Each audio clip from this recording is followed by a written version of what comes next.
Assalamualaikum warahmatullahi wabarakatuh.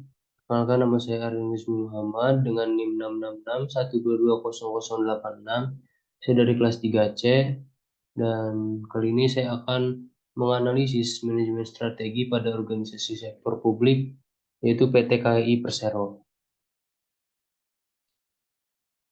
PT KAI Persero memiliki visi yaitu menjadi solusi ekosistem transportasi terbaik untuk Indonesia. Dan juga misi yaitu yang pertama menyediakan sistem transportasi yang aman, efisien, berbasis digital, dan juga berkembang pesat untuk memenuhi kebutuhan pelanggan. Yang kedua, mengembangkan solusi transportasi massal yang terintegrasi melalui investasi dalam sumber daya manusia, infrastruktur, dan teknologi. Kemudian yang ketiga, memajukan pembangunan nasional melalui kemitraan dengan para pemangku kepentingan, termasuk memprakarsai dan melaksanakan pengembangan infrastruktur penting terkait transportasi. Nah, kemudian analisis yang dapat saya berikan adalah PT KAI sudah menetapkan visi misi yang sesuai dengan yang mana visinya sudah berorientasi pada masa depan dan juga sesuai dengan kata kunci menjadi serta misinya sudah berorientasi pada masa sekarang dengan kata kunci mengembangkan, menyediakan dan juga memajukan. Berikutnya tujuan dari PT KAI Persero yaitu melakukan usaha di bidang transportasi pada umumnya, khususnya di bidang perkeretaapian dengan menyediakan barang atau jasa yang bermutu tinggi dan berdaya saing kuat yang meliputi usaha pengangkutan orang dengan kereta api dan usaha non-angkutan penumpang dengan menerapkan prinsip-prinsip perseroan terbatas. Berikutnya ada sasaran. Nah, KAI akan yang pertama, KAI akan menargetkan untuk menggandakan pendapatannya pada tahun 2024 sebesar 14% yang akan didorong oleh angkutan batubara di Sumatera Selatan, operasional LRT dan angkutan penumpang intercity. Yang kedua, KAI akan mempunyai pendekatan manajemen stakeholder yang proaktif untuk mendapatkan dukungan dari stakeholder untuk menjalankan bisnis. KAI akan membentuk tim khusus untuk memperkuat dan menjaga hubungan dengan para stakeholder. Tiga, untuk proyek-proyek KAI ke depannya, strategi project development dan juga delivery akan fokus pada peningkatan kapabilitas dalam penyiapan proyek, meningkatkan kapasitas pembiayaan, dan mengembangkan kemampuan yang diperlukan untuk melaksanakan proyek. Kemudian yang keempat, KAI membagi struktur organisasi yang product based profit center menjadi tiga bagian, yaitu angkutan penumpang, angkutan barang, dan manajemen aset untuk meningkatkan kinerja setiap lini bisnis utama dan mempersiapkan KAI untuk melakukan transformasi bisnis.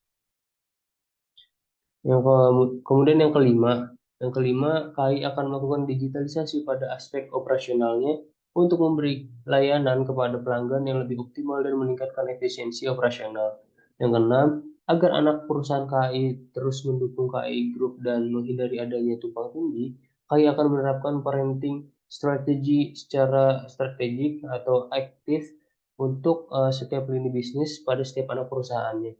Kemudian yang ketujuh, KAI akan memprioritaskan kolaborasi sebagai perilaku utamanya yang akan memungkinkan spektrum implementasi budaya yang lebih luas dan meningkatkan peran strategi SDM dalam mengelola bakat di KAI. Kemudian analisis yang saya dapat berikan dari tujuan dan sasaran. Untuk sasarannya sudah sesuai dengan prinsip SMART, yaitu specific, measurable, achievable, reasonable, dan juga time bound. Kemudian ada analisis SWOT, IFAS atau Internal Factors Analysis Summary. Yang pertama, faktor strategis internal yang pertama yaitu uh, kekuatan atau strength. Yang pertama adalah harga tiket murah dengan bobot 0,16, rating 3,2 dan skor 0,51. Kemudian yang kedua, pemesanan tiket mudah dengan menggunakan aplikasi dengan bobot 0,07, rating 3,8 dan juga skor 0,27. Kemudian yang ketiga, berhenti di setiap stasiun dengan bobot 0,07, rating 3,6 dan juga skor 0,25. Kemudian tersedia charger HP yaitu bobot 0,07, rating 3,2 dan juga skor 0,22. Yang kelima, tersedianya tempat menaruh minum dengan bobot 0,07, rating 3,3 dan juga skor 0,23. Yang keenam, pegawai loket ramah dengan bobot 0,06, rating 3,8 dan juga skor 0,23. Kemudian yang ketujuh, tersedia toilet dengan rating 0,06, bobot 3,4 dan juga skor 0,20. Kemudian ada akses stasiun mudah dengan bobot 0,07, rating 3,4 dan juga skor 0,24. Sehingga secara keseluruhan total dari bobot yaitu 0,63 dan juga skornya 2,15. Untuk kelemahan atau weakness, yang pertama tidak boleh makan jika perjalanan di bawah 2 jam dengan bobot 0,06, rating 2,4 dan juga skor 0,15. Kedua, perjalanan relatif lama dengan bobot 0,07, rating 2,5 dan juga skor 0,18. Dan yang ketiga adalah berdesakan duduk tidak sesuai nomor yang tertera pada tiket dengan bobot 0,17, rating 2,7 dan juga skor 0,46. Yang keempat, tempat duduk kurang nyaman dengan bobot 0,07, rating 2,6 dan juga skor 0,18, sehingga totalnya adalah pada bobot itu 0,37 dan juga pada skornya itu 0,97, sehingga jika dijumlahkan menjadi total keseluruhannya adalah bobotnya 1 dan juga skornya 1,18. Nah, kemudian ada analisis SWOT EVAS-nya atau External Factors Analysis Summary. Yang pertama, peluangnya atau opportunity, yaitu dengan harga relatif murah, kereta dapat memuat barang dan penumpang dengan skala yang besar. Nah, ini bobotnya adalah 0,17, rating 3,5 dan juga skor 0,60. Kemudian, moda transportasi darat semakin banyak dan menghambat waktu sehingga lebih memilih memakai transportasi kereta api. Ini dengan bobot 0,13, rating 3,6 dan juga skor 0,47. Kemudian dengan adanya stasiun di setiap kota yang strategis dengan bobot 0,13, rating 3,4 dan juga skor 0,44. Kemudian yang keempat, semakin banyak pengguna menggunakan aplikasi KAI Akses dengan bobot 0,17, rating 3,7 dan juga skor 0,63. Kemudian secara total dari peluang atau opportunity-nya yaitu 0,60 dan dalam bobot, kemudian dalam skor yaitu 2,14. Kemudian ada threats atau ancamannya. Yang pertama, adanya penawaran harga yang lebih murah dari moda transportasi lain dengan bobot 0,13, rating 2,6 dan juga skor 0,34. Yang berikutnya adalah semakin banyak transportasi jasa travel dan bus yang siap mengantarkan ke tempat tujuan yang lebih cepat dengan bobot 0,10, rating 2,4 dan juga skor 0,24. Kemudian yang ketiga adalah terdapat moda transportasi seperti kereta api dengan bobot 0,17, rating 2,2, skor 0,37, sehingga total dari tristnya yaitu bobotnya 0,40, kemudian skornya 0,95, sehingga total keseluruhan eh, EVAS-nya adalah bobotnya 1 dan juga skornya 1,19. Sehingga pada analisis kuadran akan terbentuk seperti ini. Nah, berdasarkan diagram analisis kuadran tersebut, dapat diketahui nih bahwa PT KAI Persero berada pada posisi di antara sebuah opportunity dan juga strength, yaitu kuadran 1, artinya PT KAI Persero disarankan untuk melakukan strategi agresif dengan memanfaatkan kekuatan atau strength internal organisasi untuk mendapatkan keuntungan dari peluang atau opportunity eksternal untuk mencapai pertumbuhan dan keberhasilan organisasi yang lebih besar. Kemudian ada matriks SWOT. Nah, matriks SWOT-nya yang pertama ada peluang atau opportunity. Eh, Langsung saja ke SO-nya ya. SO-nya yang pertama,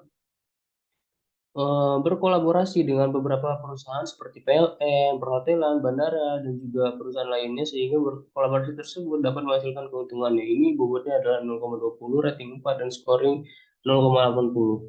Yang kedua, SO-nya adalah menyediakan informasi yang jelas dan mudah dipahami mengenai akses stasiun melalui papan informasi, website, dan aplikasi seluler.